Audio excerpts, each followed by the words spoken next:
Good afternoon, ladies and gentlemen. Please allow me to observe the protocol already established by previous speakers. My name is Nicodemus Mingelius. I'm from the Electoral Commission of Namibia. Firstly, let me just take you through the process. We'll look at the overview briefly, talk about the Namibian experience, then about some aspects that one have to consider when adapting technology, and importantly, getting the approval of the public. Further, I will also discuss the legal framework, and then we'll look at the technologies that are used in Namibia. Then I'll touch the lessons we learned and the issues and challenges.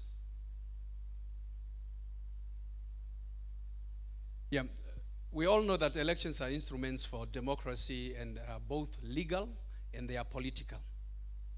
Hence, it is expected that elections be conducted in a free, fair, and credible atmosphere.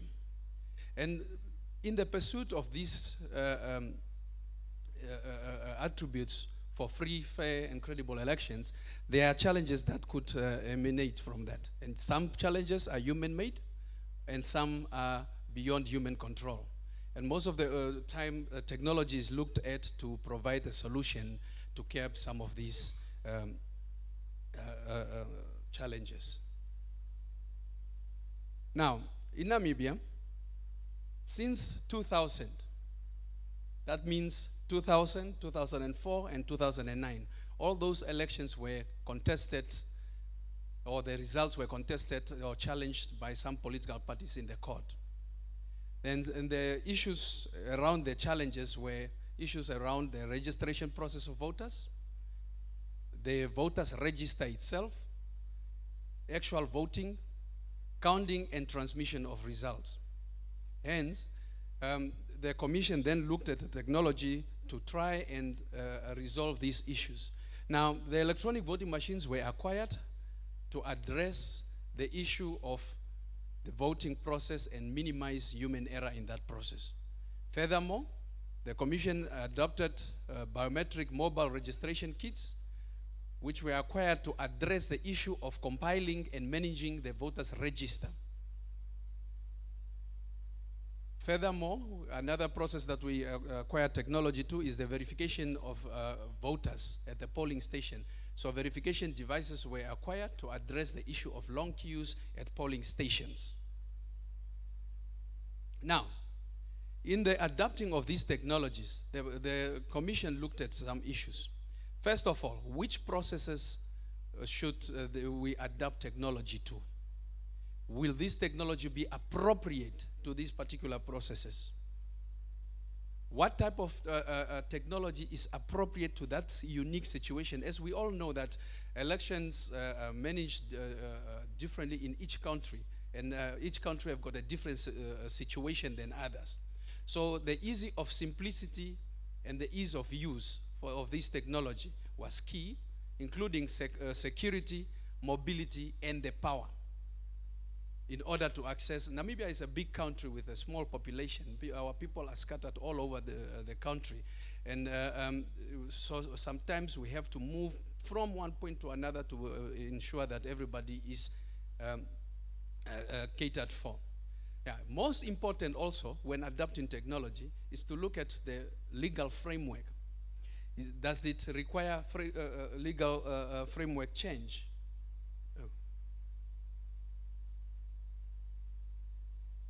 Like in our case, the process of voting is regulated in the law. So we had to make sure that the technology that we are adapting to this process is properly captured in the law.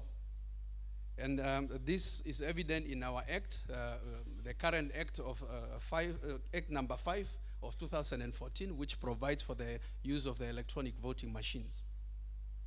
Now, it's important that the law itself should capture the handling, operation, and storing of these technologies that you are acquiring to protect not only yourself but also the whole process. Now, In drafting these regulations or the law, it is important that the experts in the technology or the IT experts are involved in the whole process in order to capture every little important aspect. Now, these are the technologies that are used in Namibia. We have got the electronic voting machine, mobile voter registration kit, and the voter verification device.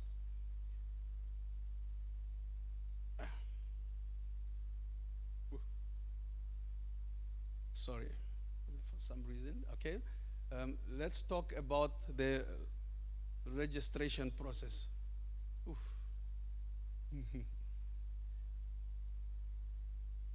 I think the previous speakers spoke about the registration of voters. We also have a registration system similar to yours. So I will, in the interest of time, I will skip to the verification device, and then I'll go to the most the one that everybody wants to hear about, the electronic voting machine. Now, in Namibia, for voter verification, a total of 3,500 voter verification devices were acquired. These were used to verify voters at nearly 3,000 polling stations. Now, the data that was also collected through with the voter verification device was also used to produce reports on voter patterns and demography.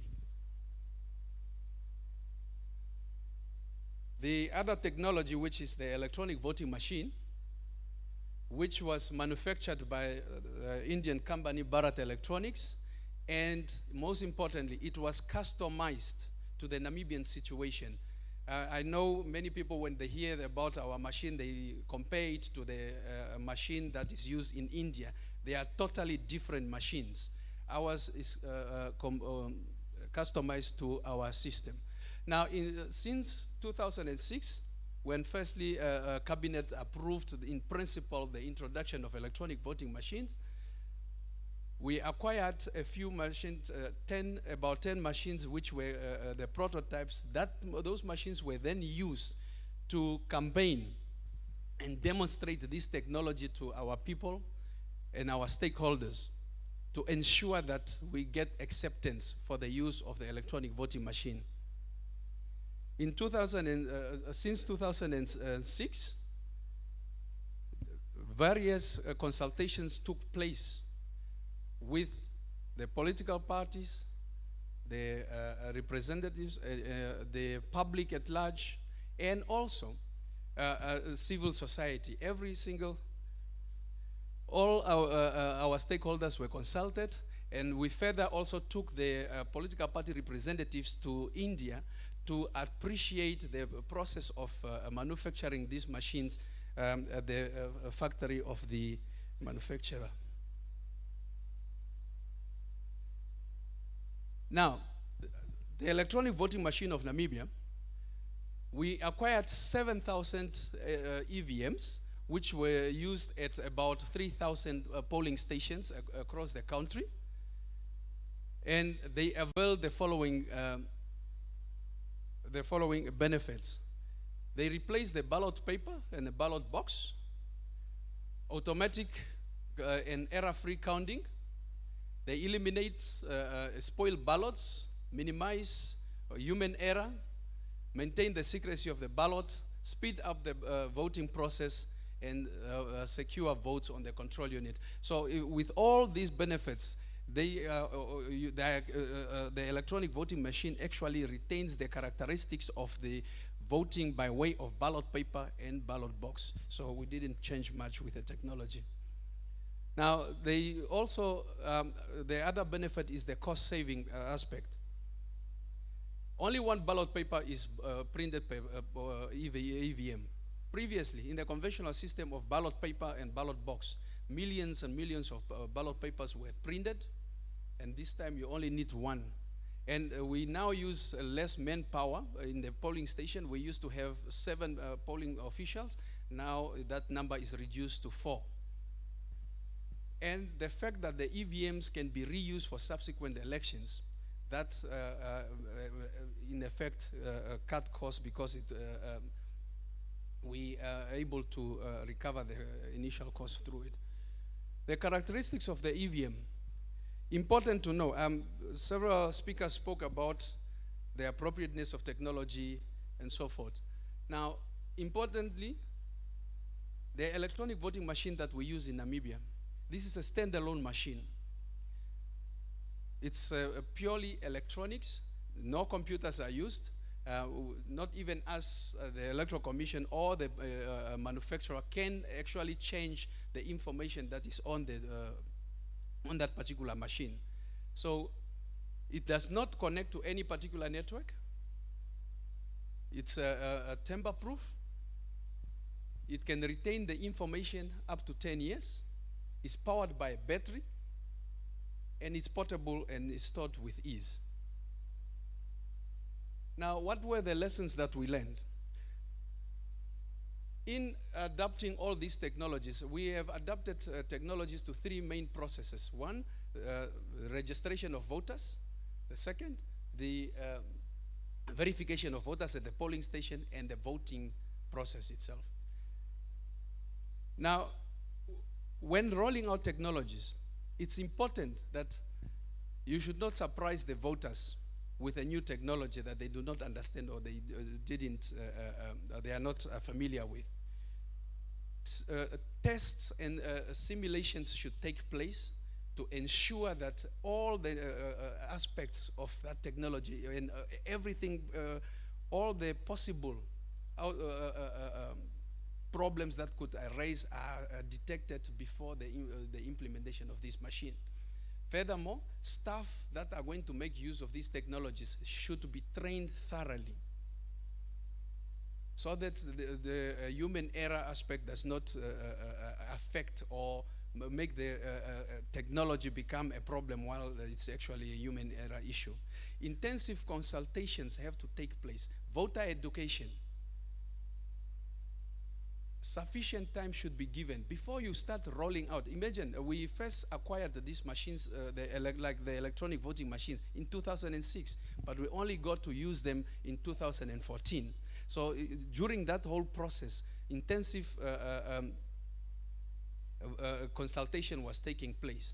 And furthermore, when you're having technology, it is important that you also have a plan B. In case, what will happen should this particular technology fail? I know most of Africa was a similar challenge that we also have in Namibia, the issue of connectivity, and especially when it comes to result transmission. Not all the areas are covered by telecommunications networks. So those issues need to be taken care of. Now, what are the issues that we're facing currently in Namibia? Some members of the society still are skeptical about the technologies that we introduce. Some political parties still have some mistrust towards the institution, and therefore they still have that misconception that the technology might have been designed to favor one party over the others, or they can be manipulated in such a way. And then we have got the issue of the voter verifiable paper audit trail.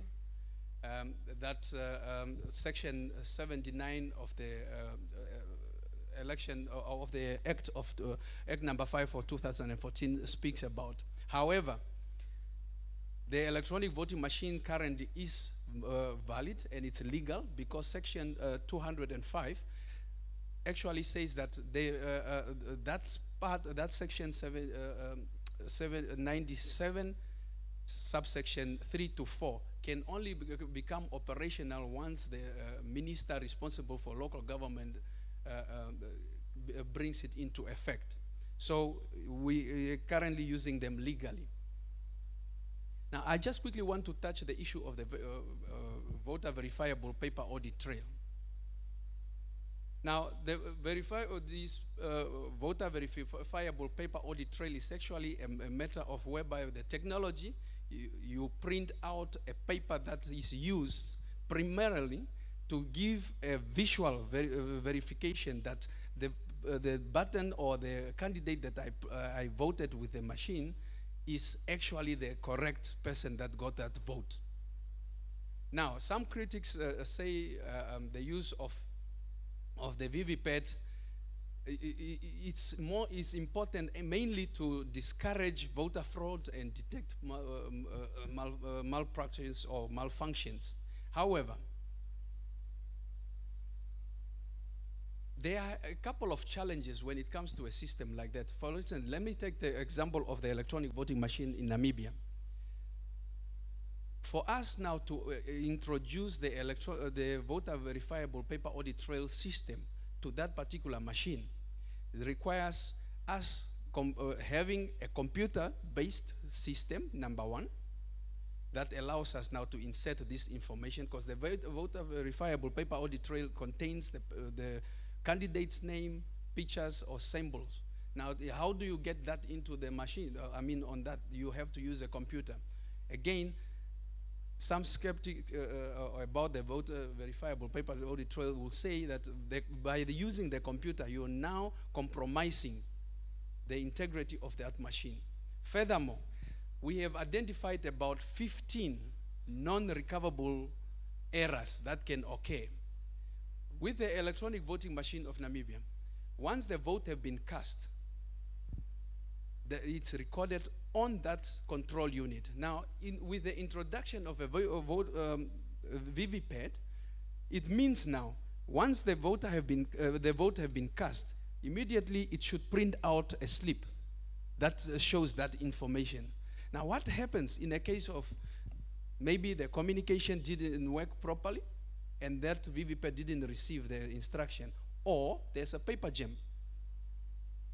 So there are still a lot of problems when it comes to introducing the voter verifiable paper audit trail system with our machine. About 15 non-recoverable errors. I think that is just too much in an election environment. So that we believe that the technology is still not ready for that particular system in Namibia. I thank you for a rushed presentation and your time.